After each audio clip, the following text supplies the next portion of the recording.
Hey friend, please subscribe. 1 second for you, big deal for me. You ever get a message that just punches you in the gut? I was elbow deep in a 69 GTO rebuild when my phone buzzed. Thought it might be a customer or one of the parts guys. Nope, it was from Hank. Family meeting, 1 hour, at the house. I stared at the screen like it was a joke. Hank doesn't do family. In the 5 years since he married my mom, he's never once invited me to a birthday, holiday, or even a backyard beer. Not unless he needed help moving furniture. So, this was different. I texted back, can't, shop's packed today. He shot back almost instantly. This is above the shop. Be here. Something about that phrasing made the hair on my arm stand up. Above the shop. Hank's never cared about the business. Hell, I doubt he can name the difference between a carburetor and a fuel injector. But ever since we got that shout out on Lone Star Classics, that regional car blog, and our waitlist filled up for 3 straight months, I noticed him sniffing around, asking mom weird questions, offering to help with paperwork. I wiped my hands, called over Troy, my lead tech, and told him I had to step out for a bit. He raised an eyebrow but nodded. The shop was buzzing, engines cranking, compressors humming. It was finally starting to feel like all those 70-hour weeks since Dad died were paying off. Quick note before we start. Share in the comments, how's your day going? And where are you joining from? Let's get back to the story. Anyway, I got into my truck and headed down Interstate 30 toward the old house, the place Dad bought when I was 6, back when he was working minimum wage at a tire shop, saving every dime to open Bennett & Sons. That garage was his whole life. And after he passed from pancreatic cancer in 2017, it became mine. I remember him in that driveway, showing me how to change out a spark plug, before I even had a learner's permit. That's where I learned about torque, timing, and showing up on time, no matter what. Pulling up now, the place looked the same from the outside. Same white paint, same cracked driveway. But I could feel something was off before I even cut the engine. Hank's truck was in the driveway. So was my mom's, though she didn't drive much since her hip surgery last year. Something was up, and not the good kind. I got out, slammed the door harder than I needed to, and walked toward the front steps, hands still smelling like motor oil. One thing was clear. Whatever this meeting was, it sure as hell wasn't about catching up. I rang the bell. No turning back now. The second Mom opened the door, I knew something was wrong. Her eyes were rimmed red, like she'd been crying for hours, but still hadn't gotten it all out. Then I stepped inside. Dad's recliner, the one with the busted lever and grease stains on the arms, gone, replaced by one of those stiff, overpriced chairs that look like they belong in a hotel lobby. The wall above the fireplace used to have his wrench sets lined up like artwork, cleaned and mounted by size. Now, framed quotes. Crap like, discipline equals freedom, and be the CEO of your own life. Hank's flavor of wisdom. I looked at Mom. What's going on? Before she could say a word, Hank strolled in from the kitchen like he owned the place, drinking something out of a whiskey tumbler, and grinning like he'd just landed a promotion. Good news, he said, real cheerful. I sold the garage. I stood there, blinking. My ears rang for a second. Thought I misheard. You what? He took a dramatic sip, held up a folder like it was a trophy. 3 million. Some national outfit, Bison Tire and Lube. They're turning it into one of their flagship shops. It's gonna be big. I laughed, but it came out like a bark. You can't sell what you don't own. Hank stepped closer, all fake confidence and slicked back hair. Actually, I can. See, your mom gave me power of attorney during her surgery last year. That gave me legal authority over her 49%. I spoke to their lawyers. We had it all reviewed. I looked at Mom. She wouldn't meet my eyes. Just stood there, wringing her hands, like she was trying to disappear into herself. He said it was just for emergencies, she mumbled. Hank cut in, until this opportunity came along. You think I was gonna pass on 3 million? My voice dropped. I still own 51%. You can't do anything without my say. That's the thing, Hank said, flipping through the folder. Turns out, you're 35, sure, but not qualified legally. There's a court finding from 2 years ago, when you applied for that city grant. Says you weren't fit for sole financial management of a commercial property. I checked. That finding makes it risky for buyers, unless both owners sign off. So, technically, Bison's lawyers say they're in the clear. Deal's already processed. My stomach hit the floor. You're lying, I said, stepping toward him. He didn't flinch. The buyers got the documents. Wire transfers already moving. I turned back to Mom. You let him do this? Tears welled up again. I didn't know. He never said it would be permanent. He told me it was just to pay bills if something happened to me. You gave him the keys, I said, to everything Dad built. Hank clapped his hands once, like we were wrapping up a meeting. Look, it's done. You'll get a payout from the sale. You're set. No more working 70-hour weeks. No more greasy overalls. You should be thanking me. I wanted to break his damn nose. Instead, I turned and walked out without another word. Mom called after me, but I didn't stop. Couldn't. If I stayed one more second in that house, I'd lose it. The air outside felt thick. I got in my truck, fired it up, and just sat there for a second with the engine running. My hands were shaking so bad. I had to grip the steering wheel like I was trying to crush it. The shop, my shop, was being handed over to some corporate chain. Like it was nothing more than a strip mall location. No soul, no history, no dad. And the worst part? She let it happen. I drove back to the garage on autopilot. Fists clenched the whole ride. I didn't feel the leather under my hands. Didn't hear the radio. I couldn't feel a damn thing. Except heat crawling up my neck. Everything I'd spent the last 5 years building. The blood, sweat, busted knuckles, and Christmas mornings skipped. All hijacked behind my back. By a guy who probably thinks an alternator is a drink mixer. And somehow, it was legal. I pulled into the shop lot. Just as the sun started dipping behind the buildings, casting that weird gold light over the lift bays. My crew was still in full swing. Hoods popped, torches flaring, music thumping through the walls. They had no idea what just happened. And I didn't have the words to tell them yet. I slammed the truck door. And walked straight to my office, ready to figure out what the hell came next. The moment I stepped through the shop doors, the noise hit me like a wall. Ratchets clicking, metal grinding, compressors humming. That good chaos. My guys were in the zone, mid-shift. Sleeves rolled up, sweat dripping. Music blasting through the Bluetooth speaker. Nailed to the back wall. And I couldn't say a damn word. I gave Troy a quick nod as I passed the lift bay. He tossed me a half wave. Without missing a beat on the Chevelle's rear axle. If he saw the look on my face, he didn't mention it. Maybe he figured I was just having a rough day. I walked through the back hallway, past the parts room, and opened the door to Dad's office. His office. Mine now. Still looked the same. Smelled the same, too. Old paper, burnt coffee, faint scent of oil in the carpet. His Dallas Cowboys mug still sat on the top shelf. Half-faded logo facing out. I hadn't moved it since the day he collapsed mid-oil change. Like if I left it untouched, he might somehow come back. The chair creaked as I sat. My body felt heavy, like someone had poured concrete into my boots. Then I saw it. A plain manila folder, no logo, no label. Just a black paperclip and the corner stamped. With Lakeside Investment Group. I'd been dodging them for months.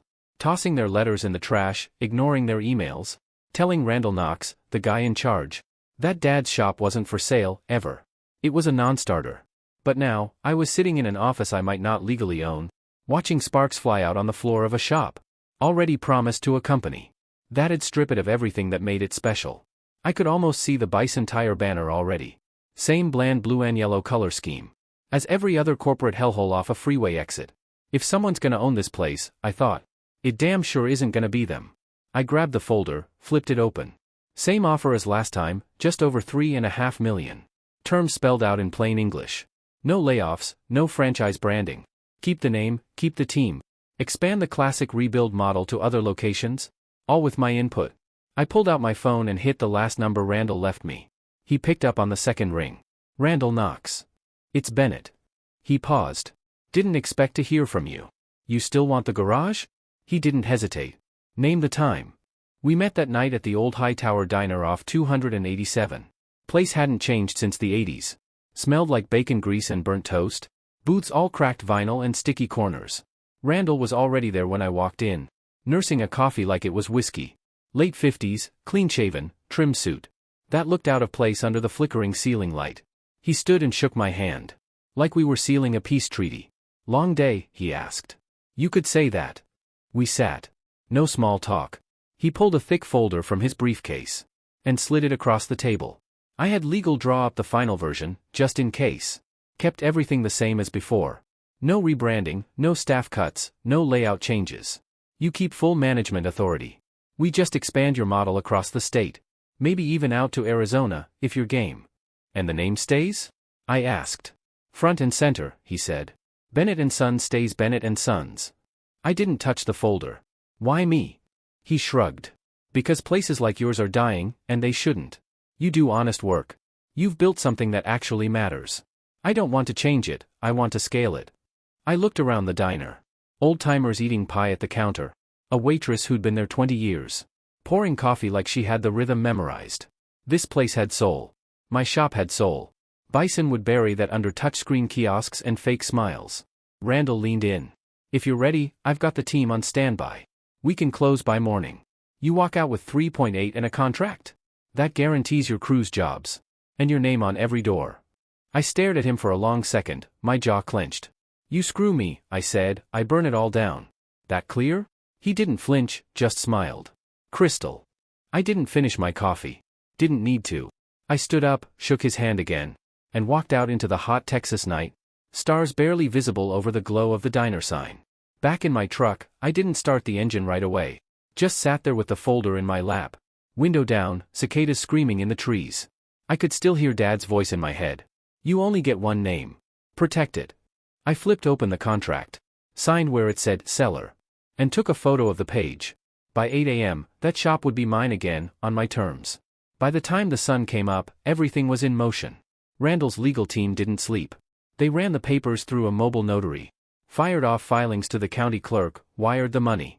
I signed everything again with a fresh coffee in my hand. And my name on the header. By 10:30 a.m., the ink was dry. Bennett & Sons was officially sold to me and Lakeside. Not some strip mall tire chain. Not some fast lube parasite. And it came with a binding clause, locking me in as general manager. Ironclad language protecting every job in the place. Every tech, every parts runner. Every soul who'd busted knuckles in that shop. Safe. I printed 3 copies of the final sale agreement. And drove straight to my mom's place. I pulled into the driveway 15 minutes. Before the Bison guy was scheduled to show. Didn't knock. Didn't need to. Inside, Hank had the living room decked out.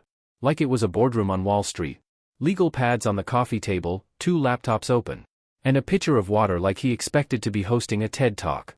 He was pacing in front of the couch. In a blazer way too tight for his gut. Trying to memorize talking points. He probably copied off LinkedIn. He froze when he saw me in the doorway. What are you doing here? He said, voice sharp. This is a private deal. You can't be here. I smiled and stepped inside like I owned the place. Wouldn't miss this. He puffed up like a balloon about to pop. I'm calling security. I laughed. You mean the HOA security that checks for overgrown lawns? Go ahead. Before he could reach his phone, the doorbell rang. Hank opened it like he was greeting royalty. In walked Trent from Bison, mid-50s, suit 2 shades too slick, breath heavy with cologne that belonged in a discount bin. He gave Hank a firm handshake. Looked me over like I was the guy refilling the coffee. You the mechanic? He asked. I'm the majority owner. Trent blinked. Excuse me? Hank cut in fast. Ignore him. That's my stepson. He doesn't speak for the company. Trent ignored us both and pulled out his phone. Scrolled something. His eyebrows dropped. Ah, he muttered, holding the screen out. This says Bennett & Sons was sold yesterday morning. To Lakeside Investment Group. I leaned over and laid the paperwork. Right on the coffee table. Not a rumor. Here's the contract. Signed, filed, wire confirmed. I sold my 51% stake to Lakeside yesterday at 10:30 a.m. Clean transaction. They now own majority control. Hank's face drained. That's impossible, he said, voice cracking. You didn't have, there's no way. I cut him off. What you had was a forged plan and a fake sense of control. You tried to backdoor my father's legacy to line your pockets. And you gambled it on the assumption I'd just roll over. Trent looked between us, eyes narrowing. So, this deal I'm about to sign. I'd be buying 49% of a business I don't control? I nodded. Correct. No naming rights, no management power. Just half a slice of something already sold. Hank tried to save it. It's still a valuable stake. We could renegotiate structure. No, Trent said, already standing. We're done here. He snapped his briefcase shut so fast. The latches clapped like a gunshot. Oh, he added on his way to the door. And Hank, our legal team will be in touch. That $60,000 deposit you took under false pretenses? That's called fraud. Hank chased after him, spewing half-sentences and desperate hand gestures. But Trent didn't even look back. His car peeled out of the driveway seconds later. That left just me, Hank, and Mom, who I hadn't even noticed standing in the kitchen doorway. Hand over her mouth, pale as the tile. She stepped forward, eyes locked on Hank. You took $60,000? He spun toward her. It was a placeholder. I was gonna triple it for us. For us, she said, voice turning cold. You didn't even tell me. Hank looked like a dog caught chewing through drywall. The plan was perfect until your idiot son ruined it. I stepped closer, slow and steady. You ruined it the second you tried to erase Dad for a check. He started to answer, but Mom cut in, loud, firm, no hesitation. I want you out of this house by tonight. He looked like she'd slapped him. You're serious? Dead serious, she said. Pack your things. Be gone before dinner. I didn't wait to see his reaction. I left. By the time I made it back to the shop, the crew was already in full swing. Troy had pulled the rusted tailgate off the old Dodge Outback and set it up as a grill station. Coals blazing, burger patties sizzling, smell of char and grease thick in the air. Someone dragged out a speaker, hooked it to a phone, and classic rock was bouncing off the metal bay doors. Beer was flowing, nothing fancy, just cold and cheap. And the whole crew was there. Rudy and Lenny were racing on the shop creepers in the back lot, yelling like they were 10 years old. Casey was dancing with a wrench in her hand, already half a beer deep, trying to teach Troy some kind of move. That looked like a cross between a two-step and a spasm. When they saw me, the place lit up louder. Boss man. Rudy shouted. We thought you were bailing on your own party. I cracked a smile for the first time all day. Hell no. Somebody's gotta supervise this disaster. I didn't say anything about what went down at the house. Didn't have to. Word travels fast in a place like ours. Someone probably overheard me on the phone earlier. Or maybe they just knew. You spend that much time elbow to elbow with people, turning busted machines into something that runs, you get tuned in. I grabbed a cold one, leaned back against the tailgate, and let it all hit me at once. The grill smoke, the laughter, the grease-stained overalls and busted fingernails, and stained concrete under our boots. This wasn't just a shop. This was ours. A little before 9, Randall pulled up in that sleek black Ram of his. He stepped out in jeans and boots this time, carrying a full case of Shiner Bock like he belonged there. And honestly, he did. He made a beeline for me, passed me a bottle, and held his up in a toast. Your old man built a hell of a foundation, he said. Voice low but solid. We're just gonna build on it. I clinked bottles with him. As long as you keep suits and motivational posters off my walls, we'll be just fine. He laughed. Deal. He stuck around, shot the breeze with the crew, even helped flip burgers when Troy started setting off. The smoke alarm near the side door. It wasn't formal, wasn't flashy, just real. Randall knew the value of staying out of the way. When a thing was already working. That made me respect him more than any lawyer-backed contract ever could. Later, someone pulled out a box of old shop Polaroids, the kind we used to tape up near the time clock. Me and Dad under the hood of a Mustang, faces smeared in grease. Troy on his first day, smiling like he didn't know what he was in for. Casey holding up a transmission like it was a trophy. We passed them around, laughed at the bad haircuts and rust-stained jeans. And for a second, it felt like Dad was still here. Like he'd just stepped out to grab parts. And would be back any minute. That night, as the party started to slow down, and the last burgers were gone, I looked around and saw what mattered. Not the name on the building, not the money, not even the revenge. It was the people, the work, the values he'd poured into every corner of this place. Hank tried to sell it like it was just another chunk of real estate. But Dad built a legacy. And I made damn sure it stayed right where it belonged. I crushed my empty can, tossed it in the barrel, and walked inside to lock the bay doors. Because this place was mine again. And I planned to keep it that way. I turned the key, locked the bay doors, and stood there in the quiet for a second, my hand still on the handle. No music, no grill smoke, no busted knuckle jokes. Just me. The smell of burnt rubber and old grease. And the kind of peace I hadn't felt in years. 6 months later, that peace turned into momentum. I took my cut from the Lakeside deal. And put it straight into something Dad and I always talked about. But never had the cash to chase. High-performance builds, street-legal beasts. We'd watch races on TV. Circle parts in catalogs we could never afford. Sketch ideas on the back of old invoices. That dream had always just lived in the someday pile. Until now. Knox and Bennett Motors opened up. 10 minutes down the road. In a busted-up warehouse I'd had my eye on since forever. We gutted the inside, reinforced the lifts, added custom dyno equipment, and put in top-tier paint and fab setups. No banners, no coupons, no corporate BS. Just horsepower, sweat, and steel. Randall stayed out of the way, just like he promised. He came by once a month with a check and that easy smile of his, asked how the numbers were, patted the hood of whatever monster we had on the lift, then let us get back to work. No notes, no micromanaging. I'm just here to keep the engine running, he'd say, handing me a shiner and nodding at the shop floor. You're the one doing the driving. Business boomed. Turns out, if you build clean, mean machines and treat customers like people instead of walking invoices, they talk. We didn't even need advertising. Word of mouth brought in street racers, collectors, ex-military guys looking to restore their old rides, even a few minor league sponsors, with deep pockets and wilder dreams. Meanwhile, back at the original shop, Bennett & Sons was running smoother than ever. Same crew, same rhythm. Even the damn vending machine still jammed if you pushed the E6 button too hard. And Mom came back to life. First, she fired the divorce papers at Hank like a bullet through glass, hired a forensic accountant who tore through his records, and found he'd been siphoning from her retirement and Dad's insurance payout for years. She froze his accounts, cleaned out the joint checking, and got the house back in her name within 2 months. Then she started showing up at the garage every Sunday, like it was church. Always brought sandwiches, turkey and mustard. Same kind Dad liked. She'd sit on a folding chair near the back door, sipping sweet tea, just watching us work. Quiet, steady, stronger than I'd seen her in years. And when the tools went down for lunch, she'd tell stories I'd never heard before. Your dad once rebuilt a carburetor on our honeymoon, she said one Sunday, unwrapping a sandwich like it was nothing. We were in Galveston. The rental broke down, and he wouldn't let the hotel send a mechanic. Spent 3 hours in dress shoes and slacks under the hood. Casey leaned over and grinned. Sounds about right. He got grease on the minister's suit, Mom said, laughing. Didn't even notice until the photos came back. Every week, something new. Stuff that made him more than just the guy who raised me in a garage. Made him human again.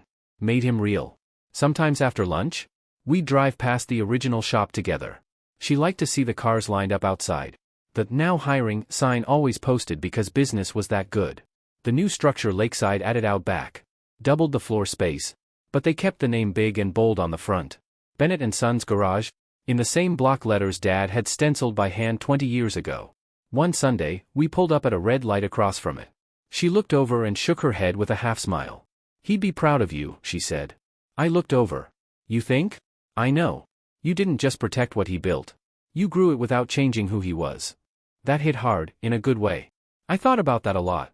How close we came to losing everything. How one signature, one bad move, could have paved over years of sweat and sacrifice. Hank tried to trade legacy for profit. Like it was nothing. Like the name didn't mean anything once the check cleared. But I knew better, and so did Mom. Back at the new shop, we kept Dad's spirit in the little things. His old torque wrench mounted over the office door. His Dallas Cowboys mug sitting on the shelf near the coffee machine. Chipped handle and all. I even had his initials engraved into the edge of the custom tuning bench we built. Just a small RB burned into the metal. Some things you don't let go of. Not for money, not for anything. 6 months ago, I thought I was about to lose everything. Now, I had 2 thriving shops.